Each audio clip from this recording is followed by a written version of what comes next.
ইন্ডিয়ার ফারাক্কাবাদের সামনে যদি বাংলাদেশ সীমান্তে একটা বাঁধ নির্মাণ হয় তাহলে এত অর্থ পাবে কোথায় ডক্টর ইউনূস? কারণ আমরা তো অনেক ঋণী।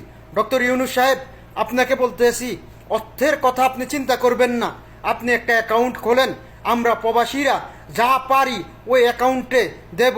আপনি হিসাব করেন বাংলাদেশে প্রতিটা জেলাতে কতটা ঘর আছে, সব ঘর থেকে আপনি চাঁদা হিসাবে 100 টাকা করে ধরেন, 200 টাকা করে ধরেন, 300 টাকা করে ধরেন, সকল স্তরের মানুষ দেবে।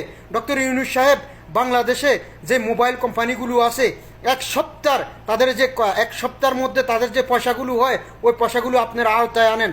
ডক্টর ইউনূস সাহেব, আপনি যদি ডাক দেন, আপনি এখন মানুষের সরকার, জনগণের সরকার, আপনি যদি ডাক দেন যে এই কাজটা করতে হবে, এই বাঁধটা নির্মাণ করতে হবে, তাহলে বিশ্বাস করেন কে আওয়ামী লীগ, কে বিএনপি, কে জামাত, কে জাতীয় পার্টি, কেউ কোনো কিছু চাইবে না। অনেক মানুষ নিজে শ্রম দিবে টাকা ছাড়া, বিনা পয়সা ছাড়া। আপনি সকল মানুষকে ডাক দেন, সবাই একত্রিত হবে। কারণ এই বাঁধটা আমাদের সবার সবচেয়ে আগে প্রয়োজন। এই বাঁধটা যদি করতে পারি আমার দেশ উন্নত হবে। এ বাঁধটা যদি করতে পারি আমার দেশ সোনার দেশ হবে। এ বাঁধটা যদি করতে পারি আমরা অনেক ফসল, অনেক পেঁয়াজ, অনেক ধরনের অনেক কিছু বিদেশ থেকে আমরা নিয়ে আসতে হবে না, ইন্ডিয়ার কাছ থেকে আমরা নিয়ে আসতে হবে না। আমার দেশে সুন্দর ফসল উৎপাদন হবে। ডক্টর ইউনূস সাহেব, আপনি অ্যাকাউন্ট খুলেন, প্রবাসীদেরকে আহ্বান করেন যে তোমরা যে যা পারো নিজের আয়ত্তে থেকে দাও। ডক্টর ইউনূস সাহেব, আমি বলতে আসি, আমরা সকল প্রবাসী, কে আওয়ামী লীগ, কে বিএনপি, কে জাতীয় পার্টি, কে এটা কে সেটা না, সবাই সবার পক্ষ থেকে যে যা পারে টাকা দেবে। ইনশাল্লাহ আপনি তেমন একটা ঋণ হবেন না। আর যদিও আপনি ঋণ হন, আমরা বলতেছি আমরা সকল প্রবাসীরা রেমিটেন্স দিয়ে ওই ঋণ পরিশোধ করব। ডক্টর ইউনূস সাহেব, যদি আপনি ইন্ডিয়ার ফারাক্কাবাদের সামনে বাংলাদেশ সীমান্তে একটা বাঁধ করতে পারেন, বিশ্বাস করেন বাংলাদেশের মানুষ স্বর্ণ অক্ষরে আপনার নামটা লিখে রাখবে। আপনি হয়তো বাঁচেন আর মরেন, দেশে থাকেন আর না থাকেন, বাংলাদেশের মানুষ চিরকাল আপনাকে মনে রাখবে। কারণ এটা আমার দেশ বাঁচানো, এটা আমার দেশের মানুষকে বাঁচানো।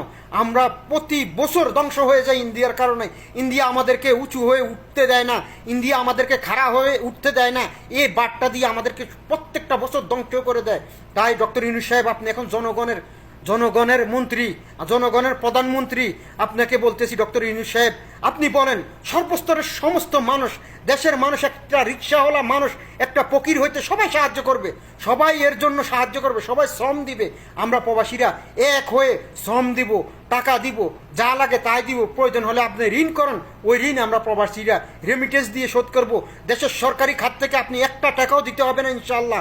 আমরা সকল প্রবাসীরা একত্রিত হয়ে রেমিটেন্স পাঠিয়ে এই ঋণ আমরা পরিশোধ করব। ডক্টর ইউনূস সাহেব, আপনি দেশের মানুষের প্রধানমন্ত্রী। আপনি যদি এই কাজটা করতে পারেন, বিশ্বাস করেন দেশের মানুষ নয়, পুরো বিশ্বের মানুষ আপনাকে চিনবে। আর দেশের মানুষ স্বর্ণ অক্ষরে আপনার নামটা লিখে রাখবে ইনশাআল্লাহ। ডক্টর ইউনূস সাহেব, সকল প্রবাসীর কাছ থেকে আপনার কাছে একটাই আবদার, আমাদের প্রবাসীদের, কারণ আমরা প্রবাসীরা আপনার কাছে আর কিছুই চাই না। প্রবাসীদের একটাই আবদার, আপনি বাঁধ নির্মাণ করেন, প্রবাসীদের বলেন অ্যাকাউন্ট খোলেন, আমরা ইনশাল্লাহ যে যা পারি দেব। আর যেটা ঋণ হবেন আপনি, ইনশাল্লাহ আমরা প্রবাসীরা রেমিটেন্স দিয়ে পরিশোধ করব। এই বাঁধটা আমাদের সর্বপ্রথম দরকার, সবার আগে এই বাঁধটা নির্মাণ করা দরকার। যদি এই বাঁধটা নির্মাণ করা হয়, আমার বাংলাদেশ বেঁচে যাবে, আমার বাংলাদেশ সোনার দেশ হবে, আমার বাংলাদেশ ফসলের দেশ হবে, আমার বাংলাদেশ মাছে ভাতের দেশ হবে।